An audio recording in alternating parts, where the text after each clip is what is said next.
buen profesor es un recuerdo imborrable para toda la vida. También un mal profesor. Por eso,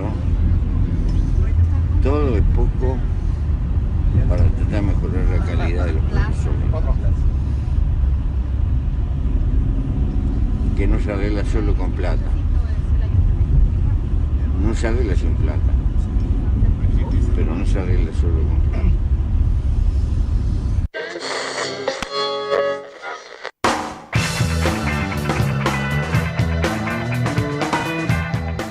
Continuamos en Decime la Verdad. Pasaron 21 minutos de las 12 del mediodía y tal cual lo habíamos anticipado hace unos minutos nada más. Estamos en comunicación telefónica y nos está escuchando Franco Iaconela. Él es coordinador de REO y realizador de la educación prohibida. ¿Cómo estás, Franco? Muy buenos días o buenas tardes. ¿Cómo va? Hola, ¿qué tal? Buenas tardes, ¿cómo estás? Un placer. ¿Todo bien? Me alegro. Me alegro. Bueno, escuchabas allí el separador, ¿no? Uh-huh. Antes de comenzar, la educación no se arregla solo con plata, decía Pepe Mujica. Y yo creo que bastante, como suele ser, bastante acertado el Pepe. Tiene como esas reflexiones, me parece que están buenas justamente como disparadores. Y creo que sí, en mi experiencia en muchos años recorriendo este tema a lo largo y ancho de América Latina y de otras partes, yo te diría que no digo que tenga yo la solución, pero me parece que la clave no pasa estrictamente por lo económico, si bien es un factor, pero creo que tiene que ver más con las construcciones comunitarias y con la participación de todos, no solamente de lo que muchas veces se conoce como el sistema oficial o el sistema formal o el aparato escolar. Creo que, y un poco nosotros lo señalamos en esta película que hicimos hace varios años, que se llama La Educación Prohibida, que la educación es mucho más que escolarización, entonces nos atañe a todos.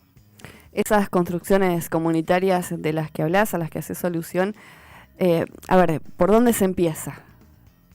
Bueno, creo que primero un poco de la reflexión propia, digamos, de nuestros propios procesos de aprendizaje, que insisto, no son solamente los procesos que uno ha atravesado en la escuela. Generalmente uno cuando piensa en educación o incluso cuando piensa en política pública y se habla de educación, se remite, claro. Claramente se remite a la escuela. Entonces me parece que es naturalizar esa idea es un buen punto de partida. Y empezar a ver que en nuestras relaciones sociales, en nuestras relaciones personales, hay procesos de aprendizaje. De hecho, incluso en la misma crianza, digamos, o en la misma relación con los niños, digamos, nuestras crías, digamos, aprenden, casi todo lo que aprenden, lo más significativo, lo aprenden por fuera de estas instituciones. Entonces, digamos, cuando yo señalo la cuestión comunitaria, tiene que ver con nuestros ámbitos de comunalidad, nuestros ámbitos de relación, que son el barrio, la ciudad, también la escuela, pero el club, digamos, también en esos espacios hay procesos de aprendizaje, hay educación teniendo lugar, y ahí es donde creo que podemos empezar a sentir todos, digamos, invocados a esa conversación, a ese tema. O sea, desde la muy temprana edad incluso. Uh-huh. Así es, y bueno, un poco los procesos que nosotros venimos siguiendo hace varios años, digamos, acompañando, impulsando, investigando desde REGO y desde otras organizaciones y desde colectivos autogestionados, tiene que ver con ver todo esto que pasa en el campo del aprendizaje, en el campo de la educación, que muchas veces no se ve, que es lo que a veces nosotros denominamos como educación alternativa, que son un montón de cosas que iniciativas, proyectos, colectivos, escuelas, no escuelas, familias, comunidades que están buscando y construyendo otras formas de educación y que no está en el plano de lo teórico ni de lo hipotético, sino que hace muchos años vienen construyendo y se sostienen y están ahí, digamos. Y la cuestión es, bueno, visibilizarlas y potenciarlas. Franco, ¿tenés alguna relación íntima con las tecnologías? Sí, bueno, yo tengo una formación también autodidacta en muchas materias, y una de las cuestiones que también desde mis épocas de sujeto escolarizado, siempre tuve cierto interés por los aspectos técnicos, digamos, tecnológicos, y sobre todo los aspectos políticos de la tecnología. Entonces, también, digamos, por ahí mi análisis y mi trabajo tiene que ver con eso, cómo combinar y cómo hacer que ciertas tecnologías, vuelvan a estar en poder de las comunidades para potenciar los procesos que les interesan a esas propias comunidades, ¿no? ¿De esto se trata el software libre? Bueno, por ejemplo, el software libre tiene que ver con digamos, una mirada muy diferente al uso convencional que generalmente hacemos de la tecnología, que es la de consumo, ¿no? Generalmente todo está bastante mediado a través de la algoritmia y a través del software, ¿no? Nuestras relaciones sociales incluso, nuestras relaciones con las instituciones, digamos, estamos cada vez más dominados por este código que no vemos, ¿no? Que es invisible y que no controlamos, y bueno, hace ya 30 años el movimiento del software libre viene generando un proceso de resistencia creativo, digamos, a ese proceso de dominación, y bueno, ha creado alternativas, ¿no? a esa forma de dominación. Y entonces, bueno, propone que construyamos nuestras propias soluciones, que construyamos nuestro propio software, que compartamos el software. Y, insisto, esto es una práctica que ya lleva muchos años y, aunque no lo sepamos, mucha gente, qué sé yo, que tiene un celular en el bolsillo en este momento, básicamente esa tecnología funciona porque es software libre, o el mismo Internet existe porque está montado y construido sobre los principios filosóficos y técnicos de software libre. Sí, Marcelo. ¿Cómo andás, Franco? Marcelo. Hola, Marcelo, ¿cómo estás? Todo bien. Mira, me das pie con esto que acabas de nombrar, que tiene que ver con la tecnología, pero te llevo muchísimo más atrás. Si me equivoco, me corregís.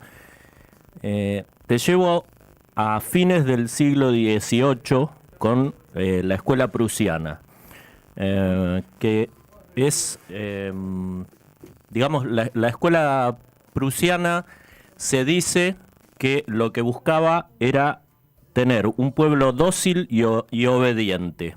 ¿Qué similitud encontrás con la actualidad? Bueno, primero que la referencia que haces es correcta, digamos, en términos históricos, y ahí, bueno, me vuelve la referencia al documental, también porque nosotros hicimos en el documental, está como dividido en capítulos. La película de Educación Prohibida está disponible en internet hace 6 años o 7 años. Lo comento porque ahí está un poco documentado esto a lo que vos haces referencia, como la génesis, digamos, del sistema educativo moderno.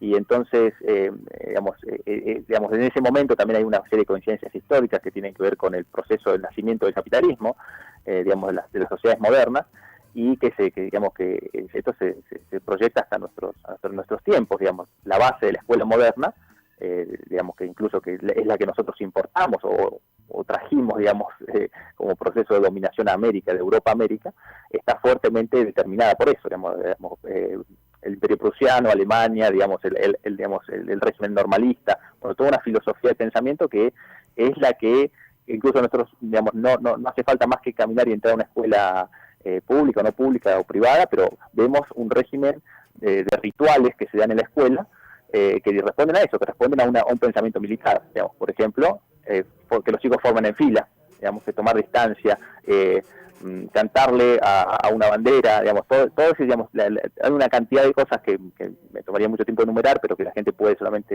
sencillamente el oyente, escuchar esto que digo y retrotraerse a su experiencia escolar y se va a dar cuenta, de que hay mucho del diseño de nuestros espacios educativos primarios, que son las escuelas y jardines, que reproducen y están montados sobre la lógica de la obediencia, del control, de la normalización, de la hegemonización, y lo que uno podría decir sintéticamente es que nuestras instituciones, las instituciones que nos hemos dado, por ejemplo en las sociedades argentinas, que son las escuelas, están fuertemente inspiradas y determinadas por estos procesos históricos que obviamente tienen un origen. Uno podría encontrar un punto de referencia ahí en el sistema educativo del Imperio Prusiano. ¿Cómo reacciona la gente, la comunidad, cuando te escucha hablar de esta educación alternativa, Franco? Bueno, primero creo que hay diferentes tipos de reacciones, pero me parece que siempre este tema interpela a las personas porque, a diferencia de otros, todos tenemos algún tipo de experiencia ligado a los aprendizajes, porque, somos sujetos sociales, como Homo sapiens que somos, y desde nuestra primera temprana infancia aprendemos, lo que sea. Si uno está en contacto con un niño recién nacido, lo que ves es que lo único que sabe hacer es aprender, absorbe conocimiento. Entonces, a lo que voy es que, a diferencia de otras temáticas, creo que la gente suele prestar mucha atención o suele sentirse invitada a reflexionar y sobre todo a poner su opinión en juego. Creo que todos tenemos algo para decir sobre la educación, sobre el aprendizaje, sobre las escuelas. Y desde cuando uno aporta por ahí la mirada de estas miradas, llamémosle disidentes, menos conocidas, contrahegemónicas, alternativas, es que mucha gente se sorprende que eso exista y que está más cerca de lo que uno cree. Y que que otras educaciones posibles, insisto, no en el campo de las ideas, sino también en el campo de la práctica. Entonces, creo que nos invita a la acción, nos invita a construir otras alternativas. Franco, hablamos y te presentábamos como coordinador de REVO. ¿Querés contarle un poquito a la audiencia de qué se trata? Claro, mira, REVO es una organización, llamémosle, descentralizada, que tiene presencia en casi todos los países de América Latina, hace unos 6 años también que se viene extendiendo. Es una organización bastante poco convencional, en el sentido que no es una ONG clásica, digamos. ¿Que empieza a gestarse hace cuánto? Y nosotros estrenamos la película, el documental La Educación Prohibida, en el año 2012, y al final de esa película se presenta esta idea de, básicamente, todo esto que estoy más o menos enumerando, Sí, bueno, sí. todas estas cosas que pasan en el campo de la educación, que no conocemos, el campo de la educación alternativa, que es un campo complejo, y nosotros usamos la idea de educación alternativa como un concepto, digamos, paraguas, ¿no? Que hay muchas prácticas, cosas diferentes. Por ejemplo, no sé, aquí en Argentina se conocen mucho las prácticas de educación popular, ¿no? Por decir algo, ¿no? Para nosotros eso está dentro de la educación alternativa. O, por ejemplo, todo este fenómeno bastante creciente, que es el de que las personas, las familias y las comunidades no eligen que sus hijos no vayan a la escuela, por ejemplo, sino que aprendan en otros entornos. Bueno, eso también para nosotros es educación alternativa. Entonces, desde Rego lo que hemos hecho y lo que seguimos haciendo es investigar el fenómeno, promover la reflexión desde una mirada crítica y, sobre todo, visibilizarlo. Entonces, por ejemplo, alguna de las construcciones colectivas que hemos hecho tiene que ver con producir mucho conocimiento que nadie se había ocupado de producir sobre el tema. Hemos mapeado, por ejemplo, todo el continente, dónde están estas experiencias, dónde están estas escuelas que hacen prácticas diferentes, dónde están estas comunidades, dónde está el grupo de personas que hacen proyectos de educación no formal. Bueno, una cantidad de cosas, digo, bastante amplia, pero que tiene que ver, bueno, dónde están esas prácticas, dónde están esas personas, dónde están esas comunidades que se han sentado a reflexionar sobre la educación y han llevado a la práctica otras formas de educación. ¿Y qué diferencias notas? Porque decías que están presentes en la mayoría de los países de América Latina. ¿Qué diferencias vas notando conforme se mueve el mapa? Bueno, creo que cada comunidad, digamos, cada región tiene sus particularidades, ¿no?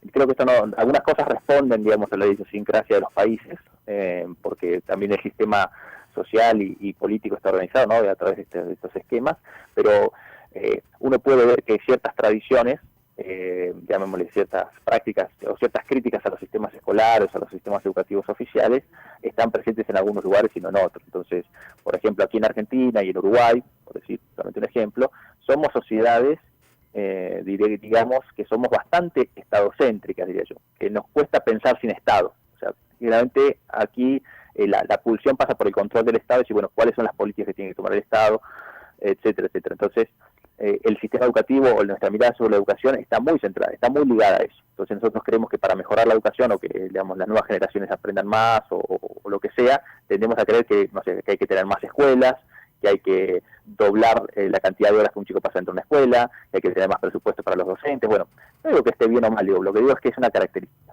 Entonces si uno va a otras sociedades, por ahí, por distintas razones históricas, decíamos, por derecha o por izquierda, se piensa que otros actores tienen que resolverlo. En algunas sociedades más liberales será el mercado, pero en otro tipo de comunidades más pequeñas, o no, por ejemplo, las comunidades étnicas o las comunidades originarias, se piensa que son las propias comunidades las que se tienen que hacer cargo de esos procesos.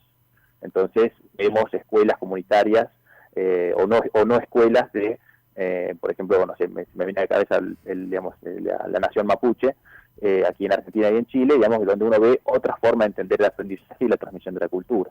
Entonces, lo que quiero decir con todo esto es que hay una enorme diversidad, pero lo que podemos trazar relaciones, digamos, entre las diferentes estas prácticas alternativas, que son bien interesantes y que no están lejos de nuestra realidad. A veces uno piensa, bueno, si otras educaciones pasaran en otros lados, pero por ejemplo, no sé, en Bahía Blanca, en la región, hay iniciativas, proyectos de diferente color, de diferente tipo, que vienen cuestionándose la forma que aprendemos, la forma que aprenden los niños, la forma que aprenden los jóvenes, y la llevan a la práctica. Entonces, hay mucho para aprender y también mucho de lo cual inspirarse. Por eso es tan importante compartir estas conversaciones. Y no es tarde. Exacto, yo creo que siempre hay tiempo. Marcelo. Franco, desde tu mirada, ¿qué es lo que hace que un alumno fracase o fracasa el sistema? Bueno, sí, yo diría que esta idea de que hay un fracaso está muy determinado por lo que el sistema formal entiende como, el sistema oficial entiende por fracaso, ¿no? Generalmente se dice, bueno, que un chico no aprenda cuando otro actor externo le dice que tiene que aprender algo, constituye un fracaso del estudiante en general, ¿no? Es la lógica con la que hemos sido formados la mayoría de nosotros, ¿no? Digamos, la idea de la evaluación no alcanza las expectativas de logro, no hay una expectativa que ponen por fuera de nosotros como estudiantes y nosotros tenemos que alcanzarla. Y eso responde a un determinado tipo de pensamiento, un determinado tipo de pedagogía, digamos.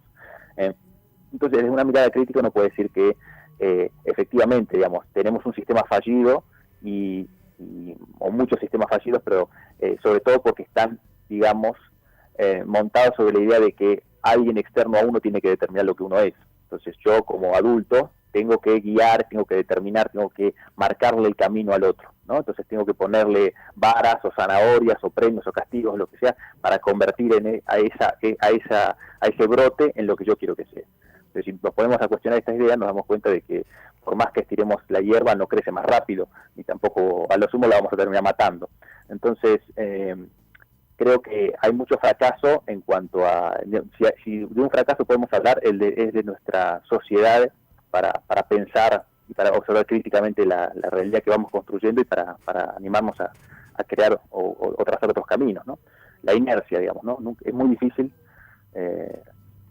romper con esa inercia, y entonces creo que ahí hay un fracaso social, de que yo no creo que no sea, digamos que no es imposible escaparle, pero sin duda para poder construir otras formas es necesaria una profunda autocrítica y un profundo diálogo entre todos, ¿no?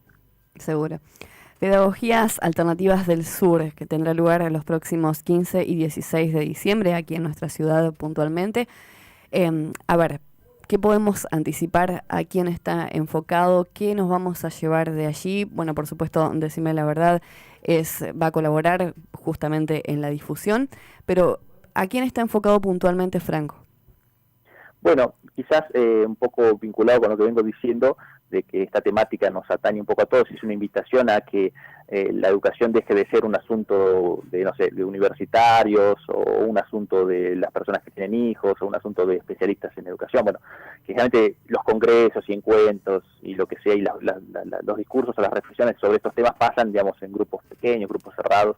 La invitación de este encuentro es la de abrir la conversación al que le interese, a cualquiera, partiendo del punto de que todos somos sujetos y actores de los procesos de aprendizaje propios y ajenos también, ¿no? Porque uno en las relaciones, insisto, en las relaciones sociales, en las relaciones que establecemos con el verdulero, estamos produciendo, digamos, una matriz social. Entonces, este encuentro, que como vos bien decís, se llama Pedagogías Alternativas del Sur, tiene como destinatario a todo aquel que le interese o que curiosee otras formas. Existen otras formas de aprender, existen otras formas de educación.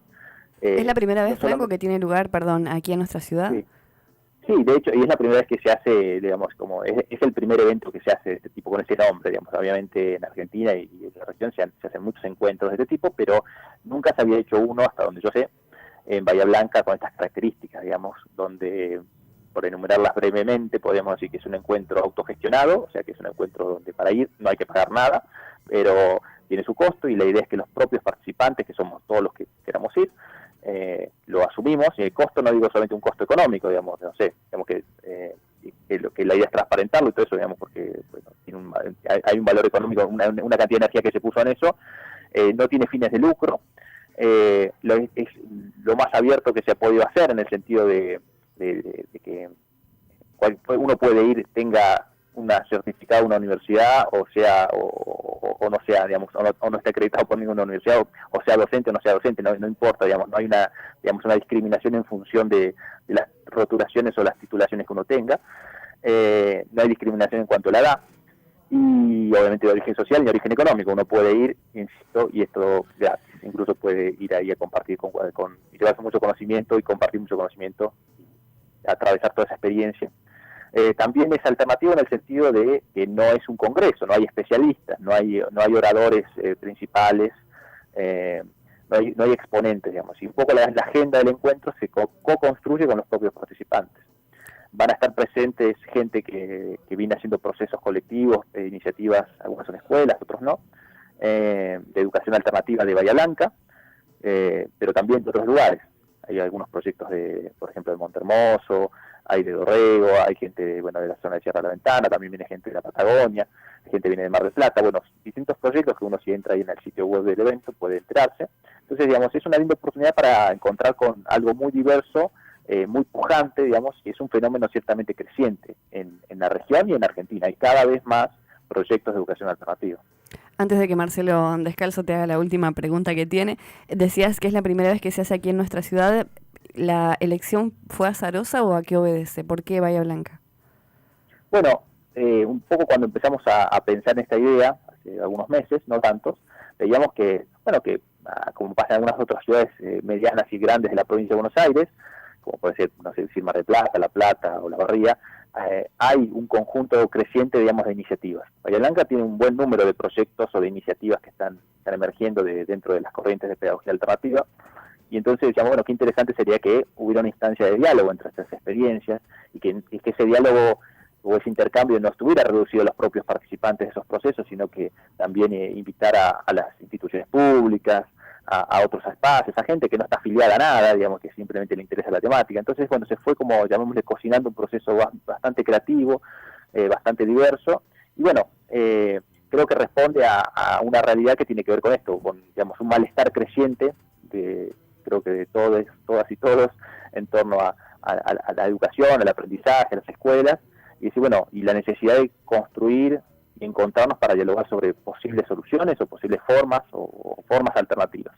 Entonces, de ahí nace la necesidad, digamos, o de ahí nace el deseo, más diría yo. Marcelo. La última, y ya te liberamos, Franco.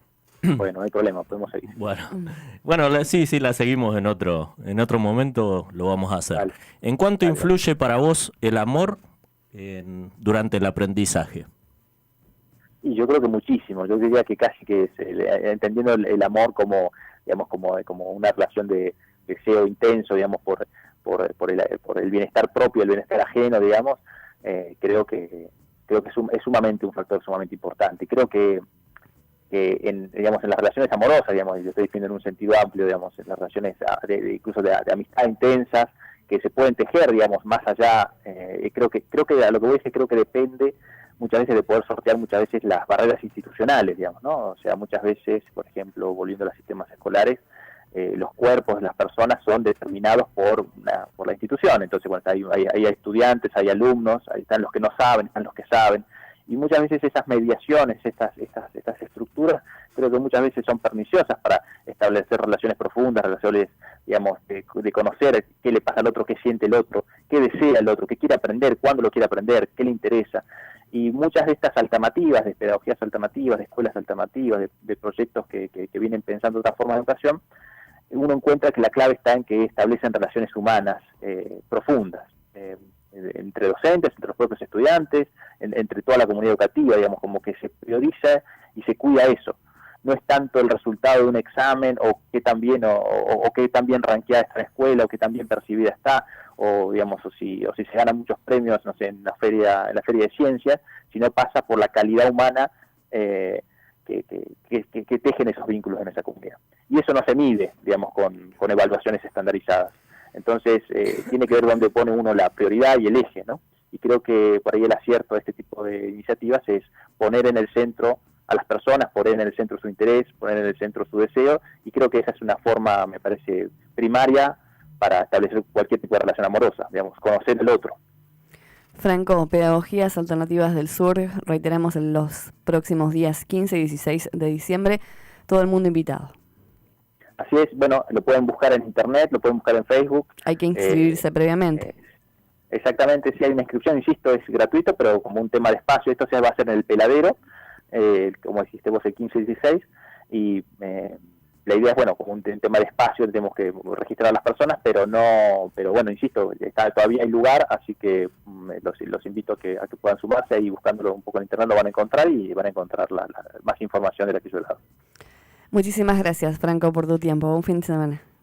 Bueno, muchas gracias a ustedes por la difusión y espero que sigan dando cabida y lugar a este tipo de temas que son muy importantes. Seguramente allí nos vamos a ver. Ahí muchas gracias. Bueno, Marcelo Paso Franco Iaconela, coordinador entonces de REVO y realizador de la educación prohibida, ilustrándonos un poquito, ¿no? ¿Cuánto podemos aprender todavía o desaprender para volver a aprender?